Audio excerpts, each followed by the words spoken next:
Sometimes I tell my fellow New York Jets fans that they're just being paranoid when they say that the media is clowning us or they're out to get the Jets or they have an agenda. And I say, yeah, they have a job to do. You just don't like what they're saying because the Jets stink and they're telling the truth. Then we get a piece like this today that makes me reconsider my position entirely. I'm Glenn Naughton with Jet Nation Radio and JetNation.com.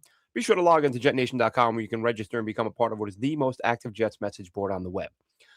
You got to be kidding me, folks. You got to be 2/3 kidding me. Let's put it that way. So I saw a report a little while ago, and our good friend Scott Mason just messaged me to ask me if I'd seen it and how crazy he thought it was. And it is. It's nuts. Per ESPN, this came out on a couple of different services. I saw it pop up in a few different stories, but it was sourced from an ESPN story in which an executive talked about which quarterbacks the Jets could pursue this offseason, could, should, might, will, however it was phrased. Doesn't change how you just wonder, are they gaslighting at this point? Are they sitting back and just thinking, how can we get Jets fans to rip their hair out and go out of their minds? So we all know the Jets are going to be heavily, they're going to be deep in that quarterback market this offseason, whether it's trade, whether it's draft, whether it's free agency, where there's unlikely to be any great options. Trade, I would say, is the least likely because you don't have you have obviously have draft capital, but you're not giving up premium picks to get somebody else's cast off. You don't have a 3. I mean, if teams are willing to take a 6 or 7 for one of the quarterbacks you want, but I wouldn't even go after any of these guys. Pardon me. In fact, one of these, I just looked it up. October 1st. I half jokingly, only half, because I thought, this might be possible. Let me give you the names first and let's stop burying the lead here. So the 3 quarterbacks that were pitched by this story from ESPN, who the Jets may pursue this offseason via trade, Geno Smith.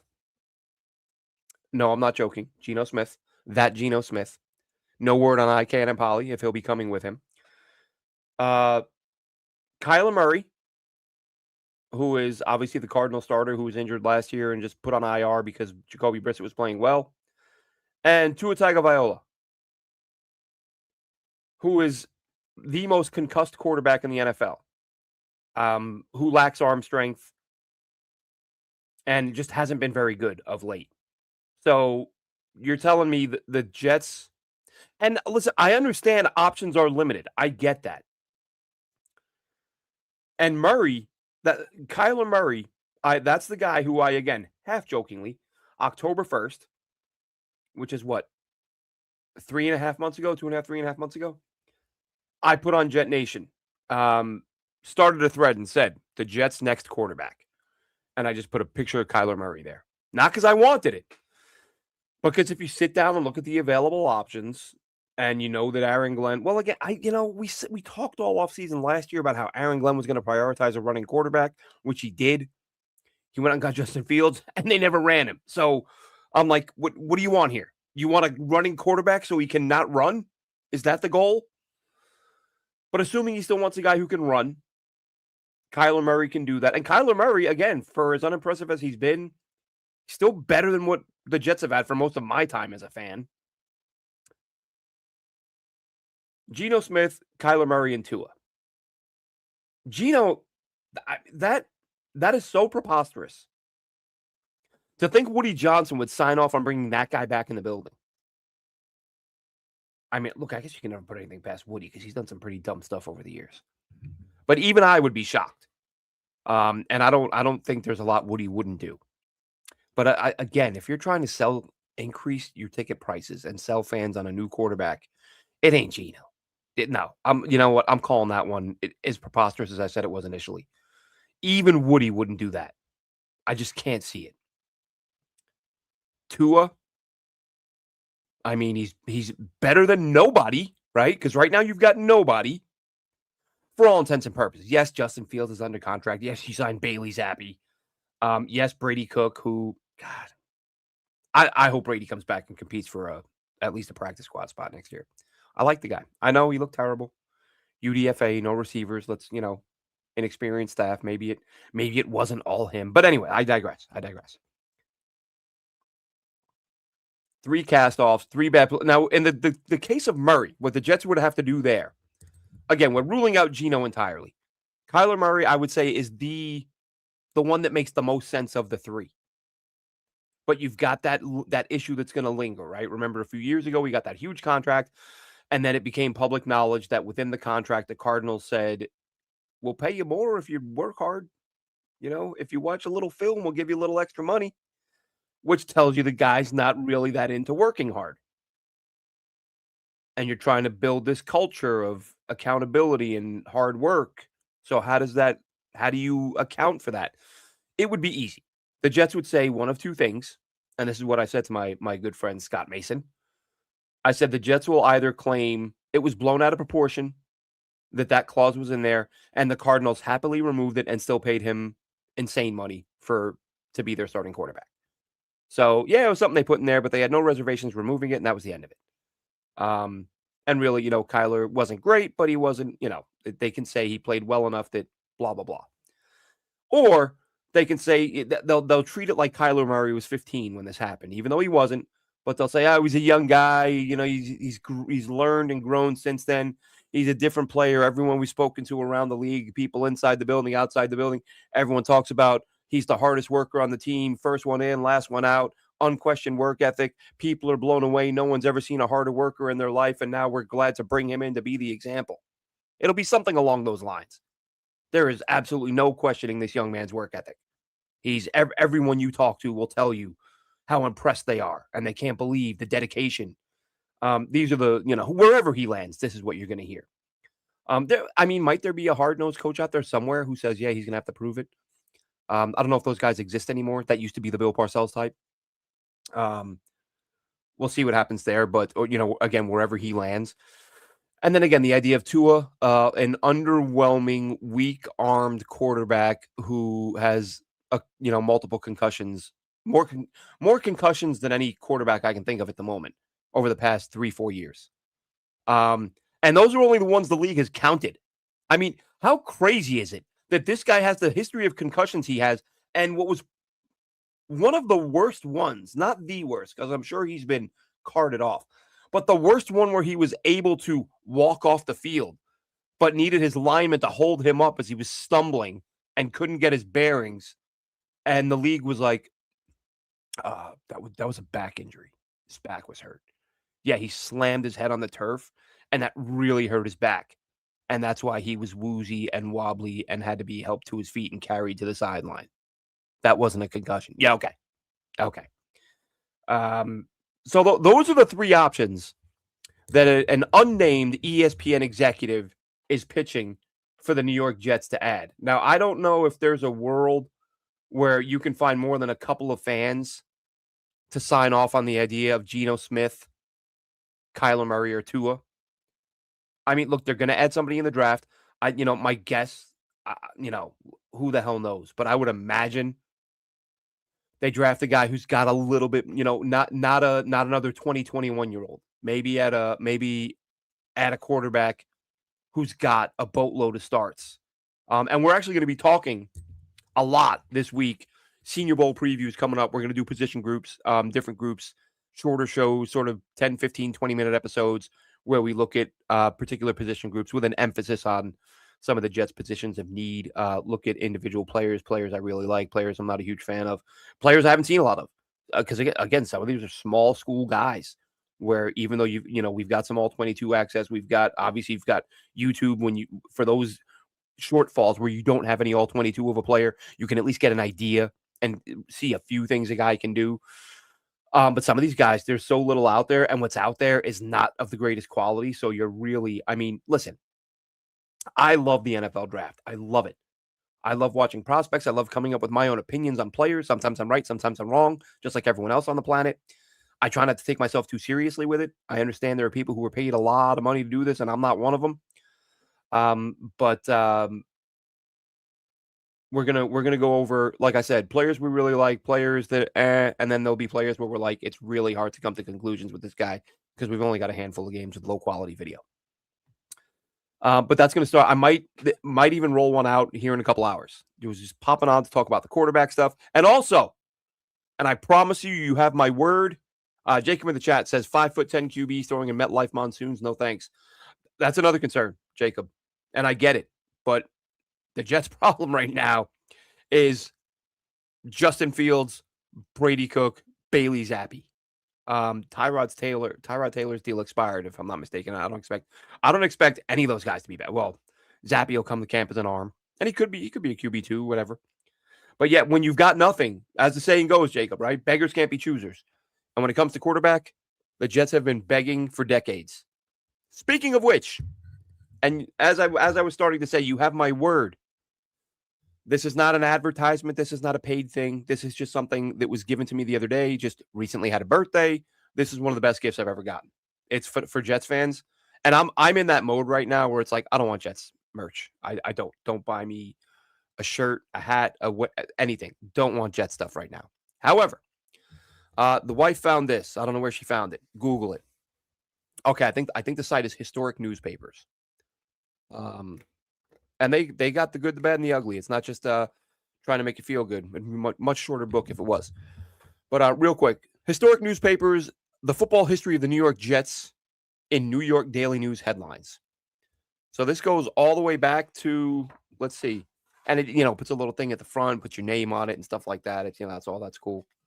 But let's see. The first headline they have is, of course, when the Jets were still the Titans.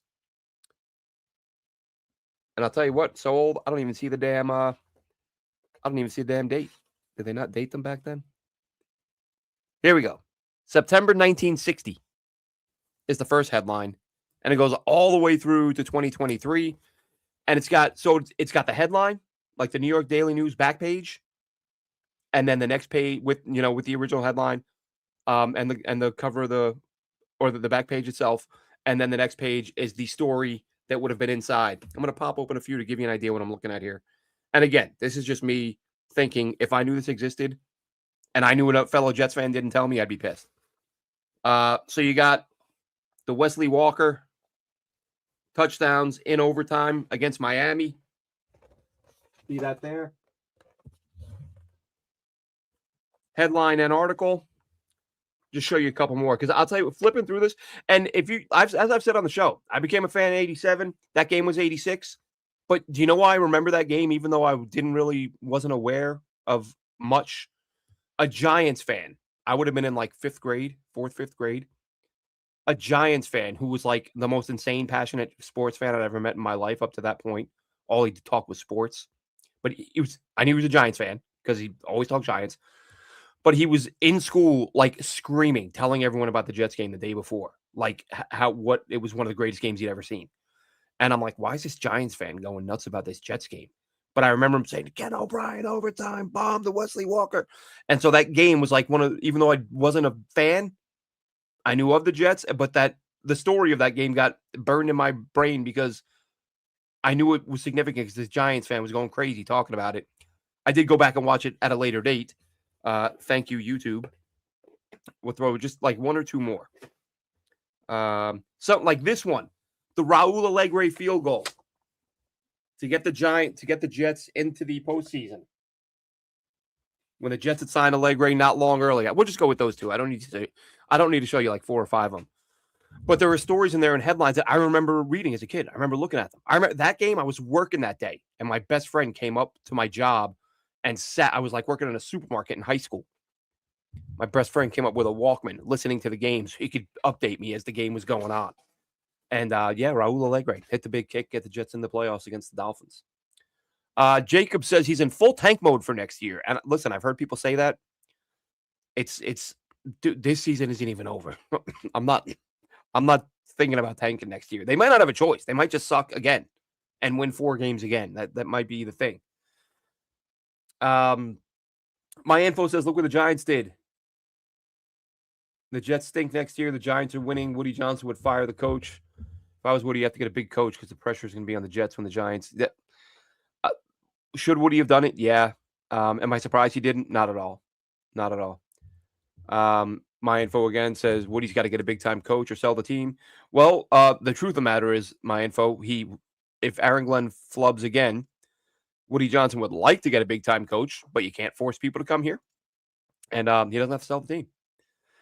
And Jacob says Mac Jones seems like the best, most realistic case. I'm for tank for Arch. Look, some fans aren't going to like this, but it's who I am. Too bad. Um, I have a very difficult time. And look, I understand the way the world works. I know there's terrible, awful, bad, horrible people in every walk of life, and it's unavoidable, and you're going to have to deal with them and sometimes work with them. I think Mac Jones is the biggest douche in the NFL. Like, I would have such a hard time rooting for that guy on my team. I understand, like, bad things happen at the bottom of piles, and dudes are nasty, and dudes are dirty, and stuff happens. But when you're Mac Jones and you're, like, on the ground grabbing a D lineman's foot and trying to twist his ankle, like, not a little bit, but, like, you're trying to take this guy out, like, but I know if he walked into that dude in a locker room somewhere, he'd be wetting himself. I don't that bothers me so much. Like, if you're gonna be dirty, I don't approve of it, but I understand it happens. But when you're doing it to a guy that you know damn well you wouldn't even look at, if not for the fact you had referees and pads protecting you, that's the biggest, like, that's a no. I just look, if he's a Jet, let's not even talk about that. Find something better. Don't give up a draft pick for Mac Jones. Find something better. Um, least likable player in the NFL, in my opinion. So this is where the Jets find themselves, though. As much as I can sit here and get upset that these are the options being thrown about, the names being tossed out. And look, I get that, clicks and reads, and I get that people are saying stuff because they want people to click it, and it's not as sexy as saying Kyle McCord or somebody's backup, Gardner Minshew, somebody like that. But these are the waters. These are where the Jets are going to be swimming or shopping. Come free agency, come trade time, barring something shocking where a team has a mid-tier starter that they're willing to give up for a first first even it feels like a lot, but when you've got two teams might ask for that, whatever it may be. I don't even want to get into the weeds on this stuff. I'm just sitting here saying now on, what is it, January 21st, 22nd? If you're going to go out and get a quarterback, don't let it be a guy with a million concussions. Don't let it be a guy who got his jaw broken in this very same organization for borrowing money that he didn't pay back. And if it's going to be one of those three, fine. Let it be Kyler Murray, I guess. And again, this isn't me saying this is like the Justin Fields thing, right? Remember when I said that the offseason had just started and I tweeted out, oh man, I have a really bad feeling the Jets are going to go get Justin Fields. And then I followed it up and said, I would kind of get it if they did, because who else are you going to get? Who else is out there? Yes, in hindsight, we could say Jameis Winston, but he's an older guy now. Like, Fields was the one guy who you could credibly say, not that it was a prediction that he would reach his ceiling, but there is the possibility he could hit his ceiling. And if he did, he would have been the best of the available quarterbacks. As it turns out, he became a Jet. He did what a lot of guys do when they come to the Jets. He played his worst quarterback. He played his worst football of his life with the Jets. A lot of guys do that. Whether it's Aaron Rodgers, whether it's Justin Fields, like, guys just play their worst with the Jets. But this would be somewhat similar to that, because you're saying of those three names, Murray is the youngest. I believe him and Tua might be in the same ballpark, but he's been more durable than Tua. I know he missed some time. He's had a couple years where, he missed a few games in 2023, and even the games he missed this year. I think the consensus was sort of he was ready to come back at some point, but the Cardinals just said, you know what, Brissett's out playing you. Let's just put you on the shelf for, we'll say it's the injury, but I think it was performance and not injury. And he's due a ton of money. There's people who think he'll get cut if he doesn't get traded. If you can go out and get him and not give up a pick for a modest salary for someone to compete with, fine. But other than that, if you're not going to go get a guy, if you're not going to be in position to take a guy in the draft who you think can start right away, then you're going to have to go free agent or trade route. And if you look at the free agent pool, it's not very good. So might you, if a team is willing to give up a backup for a day 2, day 3 pick, do you do that? Sure, consider it. But should it be one of those three? God, no. God, no. And if if it's one of those guys and that's the best you got, then you're in a lot of trouble. Chambliss or Simpson, asks Jacob. Listen, Simpson to me, guy's got like 2 starts. I mean, you want to take him, fine. But if you want to take him and start him, it's going to be another Zach. You're just going to destroy him. He'll be out of the league in a couple years, or backing up somewhere. Chambliss, a lot more experienced than Simpson, a lot more explosive than Simpson. I would actually feel more comfortable with him if it was a guy that you wanted to try to get in the lineup sooner rather than later. But at the same time, though, Simpson, I love Simpson's aggressiveness. I love the way he attacks the middle of the field. Gunslinger mentality. Not to say Chambliss doesn't play with reckless abandon too, and I guess that could be taken a bad way. I mean, just aggressive, all out. You see some wild stuff from Chambliss. So yeah, look, as day 2 or 3 picks, fine, but you can't go in and bank on them starting. Now, could they learn from a Jameis Winston if there's a trade to be made? I believe he's still got a year left with the Giants. I could be wrong. Kirk Cousins, who's expected to be let go. If you think you can bring in Cousins or Jameis to mentor Chambliss or Simpson, I guess there are worse plans. But listen, for me, this is me talking. I've said this many times in the past, and for some reason it upsets people every time. But take 2 quarterbacks, and I'm not saying take 2 early on. Take one in the middle rounds, one on day 3. Jalen Daniels, Diego Pavia, somebody on day 3 who might be a diamond in the rough who you can develop. But of the 3 options given, wouldn't even think about it. If it could be at all avoided. If I have to have one of the 3, give me Murray. And again, this not a paid thing, not an advertised thing. I'm just telling you, Jets fans, this thing, the number of things I flipped through this book, and some of it made me smile. And it's Jets related. When was the last time something Jets related made you smile? I say it all the time. The return on investment for this team is like, is there anything worse? I was going to say Enron. It's like investing in Enron. You give in, get in. Everything you give in just goes away. Because that's what the Jets do. So this book, all the headlines, the Parcells stuff, the Corbett, Lavernius Coles, Curtis Martin, going back, I only go back as far as sort of Freeman McNeil, Kenny O'Brien. Some great stuff in here that I highly recommend. That's going to wrap this one up. Be on the lookout for the Senior Bowl stuff. That is going to start, like I said, possibly even tonight. I got some errands to run. This was a separate show, separate topic. I got to go take care of a few things when I get back. We might just start rolling them out, and we're going to have Senior Bowl stuff regularly leading up to that week and the game. Have a good one, Jets fans.